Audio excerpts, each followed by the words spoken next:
Bulletin में सबसे पहले अफसोसनाक खबर दें। कोयटा से कराची आने वाली मुसाफिर कोच बेला के करीब खाई में जा गिरी। हादसे का शिकार कोच में आग भड़क उठी। मुसाफिर कोच में 40 मुसाफिर सवार थे। 2 लाशें निकाल ली गई हैं। रेस्क्यू इदारों ने आग पर काबू पा लिया है।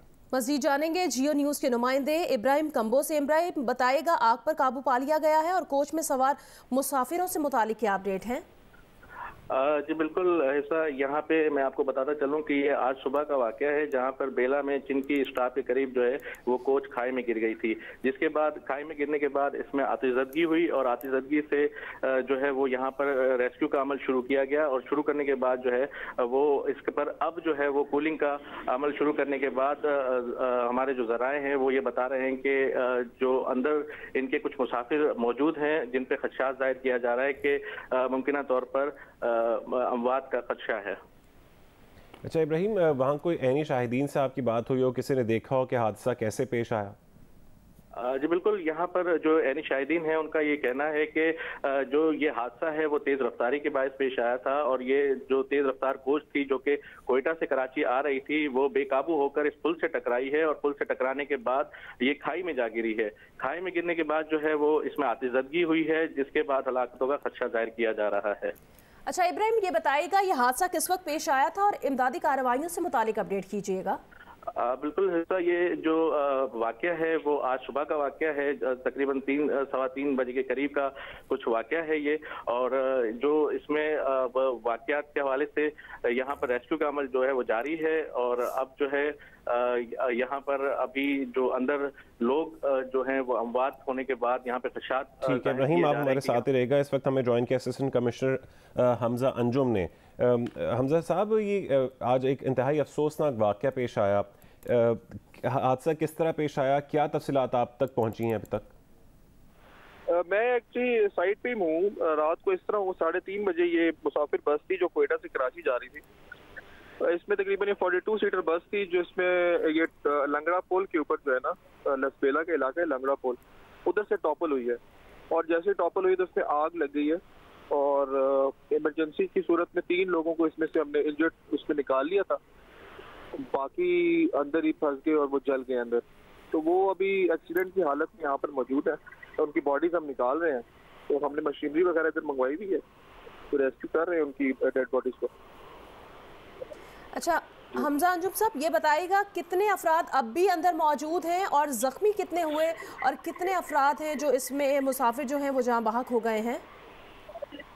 मैडम, ये 42 सीटर बस थी और 4 लोग जो थे वो रास्ते से फुजदार से बैठे थे। तो 46 पैसेंजर्स इसमें बैठे हुए थे और एक ड्राइवर और एक कंडक्टर था। टोटल 48 लोग थे, इसमें से 3 जख्मी रात को हमने इवैक्यूएट कर दिए थे और बाकी जो थी वो बस के अंदर आग लगी हुई थी तो हम उनको नहीं कर सके, डेड बॉडीज नहीं निकाल सके बाहर। तो अभी डेड बॉडीज हम निकाल रहे हैं, हमने सारी मशीनरी मंगवा रही है, कराची से ईडी की पूरी टीम आ गई है यहाँ पर। तो वो अभी डेड बॉडीज निकाल लें तो अभी तक हम एस्टिमेटेडली 12 डेड बॉडीज निकाल चुके हैं। अच्छा हमजा साहब, ये इलाके का थोड़ा सा बताएगा, क्या ये पुरखतर इलाका है कि इसमें ज़्यादा मोड़ हैं, दुश्वार मोड़ हैं, किस तरह का इलाका है ये? जी ये एक आरसीडी हाईवे है। ये सेंट्रल बलूचिस्तान से गुजरती हुई कराची को जोड़ती है।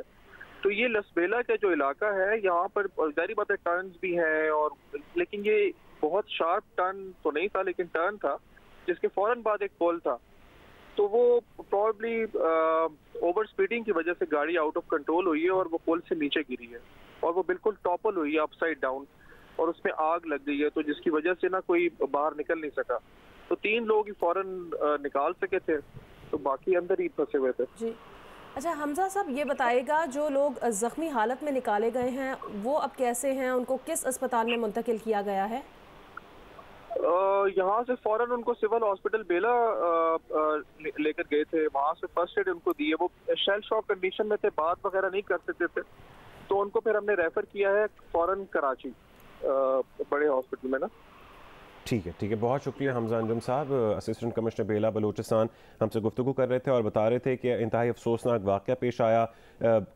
मुसाफिर कोच है जिसमें तकरीबन 46 मुसाफिर सवार थे। उनका कहना है 4 मुसाफिर खुजदार से चढ़े थे, उससे पहले उस बस में 42 मुसाफिर मौजूद थे और ये तेज़ रफ्तारी की वजह से कह रहे हैं खदशा जाहिर किया जा रहा है कि ये हादसा उसकी वजह से पेश आया लंगड़ा पुल के पास, और ये जब मुसाफिर कोच खाई में जा गिरी तो उसमें आग भड़क उठी और उसके बाद 4 मुसाफिरों को निकाल के कराची के अस्पताल रेफ़र किया गया, जबकि बाकी जो है उनको निकालने के लिए इमदादी कार्रवाइयाँ जारी हैं और आग बुझा दी गई। अब कूलिंग का अमल जारी है। कोयटा से कराची आने वाली मुसाफिर कोच बेला के करीब खाई में जा गिरी। हादसे का शिकार कोच में आग भड़क उठी। मुसाफिर कोच में 40 मुसाफिर सवार थे। 2 लाशें निकाल ली गई हैं। रेस्क्यू इदारों ने आग पर काबू पा लिया गया है। और असिस्टेंट कमिश्नर हमजा अंजुम का ये बताना था कि 3 अफराद जो थे वो जख्मी हालत में थे, जिनको फौरी तौर पर निकाल लिया गया। दीगर जो लोग हैं उनकी लाशें अब भी अंदर मौजूद हैं और रेस्क्यू कार्रवाइयाँ इस वक्त जारी हैं और कुछ ही देर में रेस्क्यू ऑपरेशन मुकम्मल कर लिया जाएगा।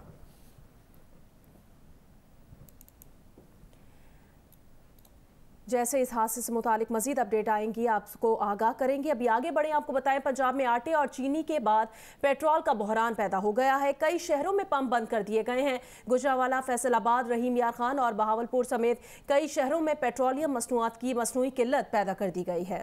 पेट्रोल पंप मालिकान ने दावा किया है कि पेट्रोलियम मसनूआत की सप्लाई कम है। सार्फिन कहते हैं कि डॉलर की कदर बढ़ने के सबब पेट्रोल पंप मालिकान कीमत बढ़ने का इंतज़ार में पेट्रोल ज़ख़ीरा किए बैठे हैं। ओगरा ने पेट्रोलियम मसनूआत की कीमतों में इजाफे की क़यास आराइयाँ मुस्तरद कर दी। अवाम पेट्रोल ना देने वाले पंपों के खिलाफ कार्रवाई के मुंतज़िर हैं।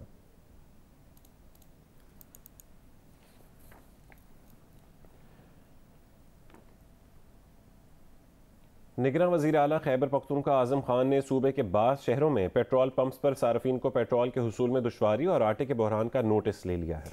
निगरान वज़ीर आला ने कहा कि तेल की कीमतों में इजाफे से मुतालिक ज़ेर गर्दिश खबरों के नतीजे में बाज़ पेट्रोल पंप्स की तरफ से सारिफिन को तेल की अदम फराहमी की शिकायत हैं। उन्होंने KPK के मुतालिका हुकाम को हिदायत की है कि अवाम के लिए तकलीफ का बायस बनने वाले अनासिर के साथ कानून के मुताबिक निपटा जाए।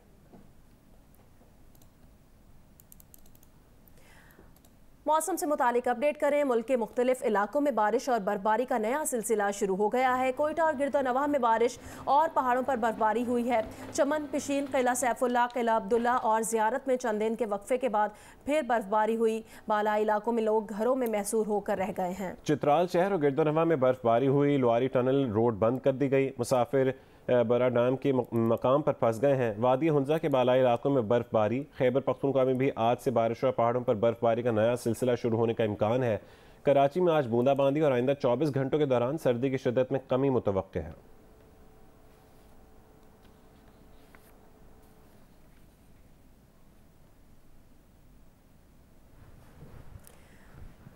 जिला कोटली और इसके बालाई इलाकों पीर लसोड़ा, पीर कलिंजर, तरकुंडी में मतला अबर आलूद है और सर्दी की शिद्दत बरकरार है। मजीद बताएंगे जियो न्यूज़ के नुमाइंदे अब्दुल क़य्यूम ताहिर।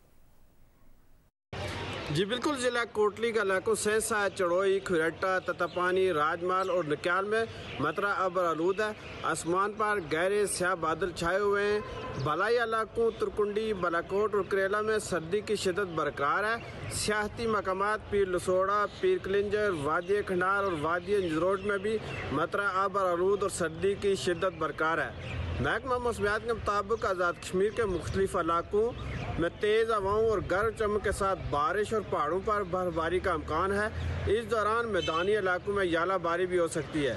गुज़श्ता 24 घंटों के दौरान कम से कम दर्जा हरारत रवलाकोट में -2.5 सेंटीग्रेड, जबकि ज़्यादा से ज़्यादा कोटली में 16.8 सेंटीग्रेड रिकॉर्ड किया गया है। मरीम नवाज का लाहौर पहुंचते ही इमरान खान पर वार। कहा कि नवाज शरीफ के खिलाफ साजिश करने वाले सारे किरदार अपने अंजाम को पहुंच गए। ये भी कहा कि नवाज शरीफ को अकामा की बुनियाद पर निकालना कौमी सानिहा था। पाकिस्तान उस दिन के बाद से संभल नहीं सका। नवाज शरीफ के 9 साल के काम निकाल दिए जाएं तो सिर्फ खंडर बचता है। कहा कि इमरान खान ने अपनी हुकूमत खुद तोड़ दी, अब बाकी जिंदगी इसे रोना ही पड़ेगा। सीनियर रहनुमाओं की तरफ से पार्टी में ग्रुप बंदी के खदशात भी मुस्तरद कर दिए। कहा नून लीग पहाड़ है, गिरने वाला पत्थर होगा। वजीर खजाना इसहाक डार की भरपूर हिमायत की। कहा मईशत को बेहतर करने में वक्त लगेगा, हमें इसहाक डार को सपोर्ट करना चाहिए। इसहाक डार की टांग खींचने की बजाय उनका साथ देना चाहिए। 3.5 माह बाद वतन वापसी पर मरियम नवाज का वालेहाना इस्तकबाल। मरियम नवाज 1 फरवरी से पूरे पंजाब का दौरा करेंगी। इससे पहले मुस्लिम लीग नून की सीनियर नायब सदर और चीफ ऑर्गेनाइज़र मरीम नवाज ने नई जिम्मेदारियों के साथ वतन वापस पहुंच गई हैं। मरीम नवाज का अबुधाबी से लाहौर तक का सफ़र नून लीगी कारकुनों के वालेहाना इस्तकबाल ने यादगार बना दिया। मरियम नवाज अबू धाबी से पाकिस्तान के लिए रवाना होने लगी तो जहाज में सवार होने से कबल लीगी कारकुन ने मरियम नवाज को सोने का ताज पहनाया। लाहौर आमद पर नून लीगी रहनुमा मरियम नवाज का अहले खाना और पार्टी के सीनियर रहनुमाओं ने एयरपोर्ट पर इस्तकबाल किया। इस्तकबाल के लिए आने वालों में कैप्टन रिटायर्ड मोहम्मद सफदर, मरियम के बेटे जुनेद सफदर, पार्टी रहनुमा ख्वाजा साद रफीक, ख्वाजा आसिफ, आजम नजीर तारर और अयाज सादिक भी शामिल थे। एयरपोर्ट से बाहर आने के दौरान मरियम और रहनुमाओं के दरमियान हल्की फुल्की गुफ्तगू भी हुई। साद रफीक से सवाल हुआ कि आपके लीडर पाकिस्तान आई हैं, क्या कहेंगे? साद रफीक से पहले मरियम नवाज ने जवाब दिया कि वो उनकी बहन हैं। ख्वाजा आसिफ ने कहा कि लीडर भी कह दें, कोई ऐसी बात नहीं। उनकी बेटी वापस आई है, उनके लिए बड़ी तकवीयत की बात है। मरियम नवाज के इस्तकबाल के लिए पंजाब के मुख्तलिफ अजला से खवातीन समेत बड़ी तादाद में कारकुन भी एयरपोर्ट पहुँचे। शुरका ने नारे लगाए और पार्टी तरानों पर रक्स किया।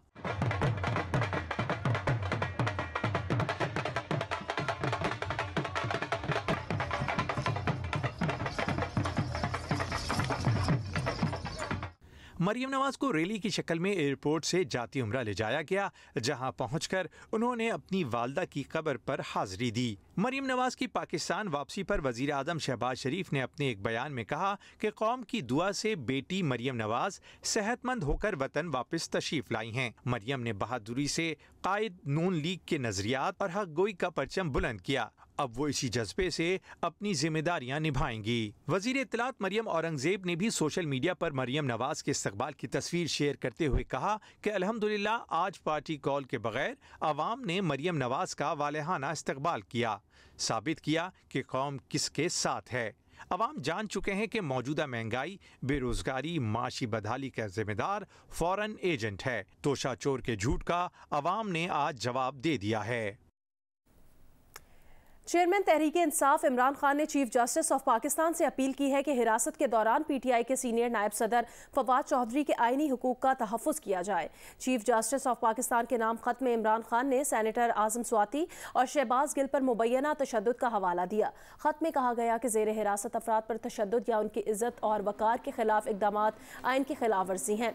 चीफ जस्टिस आइन के मुहाफ़िज़ के तौर पर ज़ेर हिरासत अफराद की इज़्ज़त व वक़ार का तहफ़्फ़ुज़ करें। इलेक्शन कमीशन के खिलाफ नफरत फैलाने के केस में इस्लामाबाद की मकामी अदालत ने फवाद चौधरी का 2 दिन का जिस्मानी रिमांड मंजूर कर लिया है। प्रोसिक्यूटर की जानिब से फवाद चौधरी के फोटोग्रामेट्रिक टेस्ट और मोबाइल, लैपटॉप और दीगर डिवाइसेस बरामद करने के लिए मजीद जिस्मानी रिमांड की इस्तदा की गई थी। मजीद देखते हैं अरफा फिरोज जकी की रिपोर्ट में। इस्लामाबाद के जुडिशल मजिस्ट्रेट वकास अहमद राजा की अदालत में फवाद चौधरी के मजीद जिस्मानी रिमांड के लिए पुलिस की दरख्वास्त पर समाअत। फवाद चौधरी के वकील बाबर रवान, इलेक्शन कमीशन के वकील साद हसन और प्रोसिक्यूटर अदालत में पेश। बाबर रवान ने कहा फवाद चौधरी पर इलेक्शन कमीशन के मुलाजिम की तौहीन करने पर मुकदमा दर्ज किया गया। सेशन अदालत के पास नजरसानी के महदूद इख्तियारात हैं, जबकि मजिस्ट्रेट के पास जिस्मानी और जुडिशल रिमांड देने के इख्तियारात हैं। सेशन कोर्ट का जिस्मानी रिमांड के हवाले से ऑर्डर गैर कानूनी है। प्रोसिक्यूशन फवाद चौधरी का फोटोग्रामेटिक टेस्ट कराना चाहती है। मैं बयान देता हूं कि असली फवाद चौधरी कमरे अदालत में मौजूद हैं। पुलिस को मोबाइल की क्या जरूरत है जब फवाद चौधरी अपने बयान का इकरार कर रहे हैं। प्रोसिक्यूशन ने फवाद चौधरी के मजीद 7 रोजा जिस्मानी रिमांड की इस्तदा करते हुए कहा गुज़श्ता 2 रोजा जिस्मानी रिमांड में वॉइस मैचिंग टेस्ट कराया गया। फोटोग्रामेटिक टेस्ट लाहौर से कराना है। फवाद चौधरी का मोबाइल फोन, लैपटॉप और दीगर डिवाइसेस तफ्तीश के लिए दरकार हैं, जिसके लिए फवाद चौधरी का कस्टडी में होना जरूरी है। फरीकैन के दलाइल सुनने के बाद अदालत ने फवाद चौधरी का 2 रोजा जिस्मानी रिमांड मंजूर कर लिया। कैमरामैन रिजवान शाह, नासिर मुगल, साजिद तारिक और साथी रिपोर्टर जरमीन ज़हरा के साथ Arfa Firoz Zaki, Geo News Islamabad. Chairman Peoples Party Bilawal Bhutto Zardari का कहना है दहशतगर्द तंजीमों ने उन्हें और पार्टी को नाम लेकर बराह रास्त धमकियां दी। इमरान खान अब आसिफ अली जरदारी पर गलत इल्जामात आयद कर रहा है। बिलावल भुट्टो जरदारी ने अपने बयान में कहा इमरान खान के बयानात ने उनके वालिद और फैमिली के लिए खतरात बढ़ा दिए हैं। ये भी कहा कि हम इमरान खान के इल्जामात को संजीदगी से ले रहे हैं। इमरान के तौहीन आमेज खतरनाक इल्जामात पर कानूनी पहलुओं को भी देख रहे हैं। इमरान खान उनके वालिद को बंदूक के नोक पर रखने की धमकी भी दे चुके हैं। इमरान और उनके हवारियों की दहशतगर्दों की सहूलतकारी की दस्तावेज़ात तारीख का हिस्सा हैं। बिलावल भुट्टो का कहना था कि इमरान खान ने अपने दौर में दहशतगर्दों को रिहा और जमहूरियत पसंदों को गिरफ्तार किया। इमरान खान ने खैबर पख्तूनख्वा को दहशतगर्द तंजीमों के हवाले किया। आज तक इमरान खान की पार्टी दहशतगर्द गिरोहों की फंडिंग करती है। उन्होंने कहा अगर उन पर, उनके वालिद या पार्टी पर हमला हुआ तो सबका हिसाब लिया जाएगा। बिलावल भुट्टो ने कहा इमरान खान को समझना चाहिए कि बीवी को ख्वाब आने पर वो टीवी पर आकर इल्जामात नहीं लगा सकते। इमरान खान की अहलिया के ख्वाब अदालतों में साबित नहीं किए जा सकते। इमरान खान का इल्ज़ाम गैर मंतकी है और हम सब के लिए खतरात को बढ़ा दिया है। पीपल्स पार्टी इमरान खान को इन इल्जामात पर चैलेंज करेगी। हम पॉपुलर फिक्शन को अपने बयानिए पर हावी नहीं होने देंगे जो हमारी सियासत को जहर आलूद और जमहूरियत को ताराज करे। हम दहशतगर्दों और उनके सियासी फ्रंटमैन के प्रोपेगेंडा का चारा बनना भी बर्दाश्त नहीं करेंगे।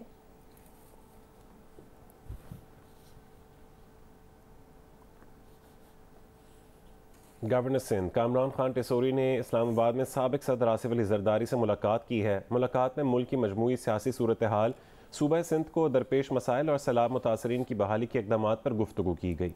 मुलाकात में कराची के तरक्याती मनसूबों, इंफ्रास्ट्रक्चर की तामीर नौ और तमाम मसाइल बाहमी मुशावरत से हल करने के अज़्म का इजहार किया गया।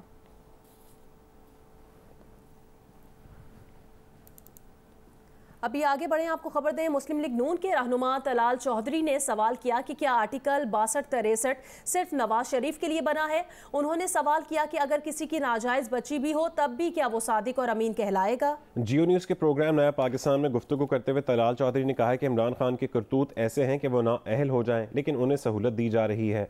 उन्होंने कहा कि मरीम नवाज के बतौर सीनियर नायब सदर और पार्टी चीफ ऑर्गेनाइजर तकर्रुरी पर पार्टी में किसी को एतराज़ नहीं, सब खुश हैं। सीनियर रहनुमाओं का मुतालबा है कि मरीम नवाज को मैदान में उतारा जाए।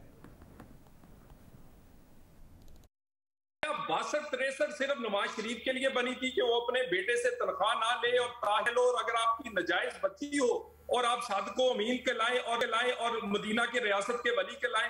पाकिस्तान में 62-63 को एक जैसा नफाज हो, तमाम कवानीन का फॉरेन फंडिंग के पैसे किसकी जेब से निकले, 1 मिनट की सजा किसी को नहीं।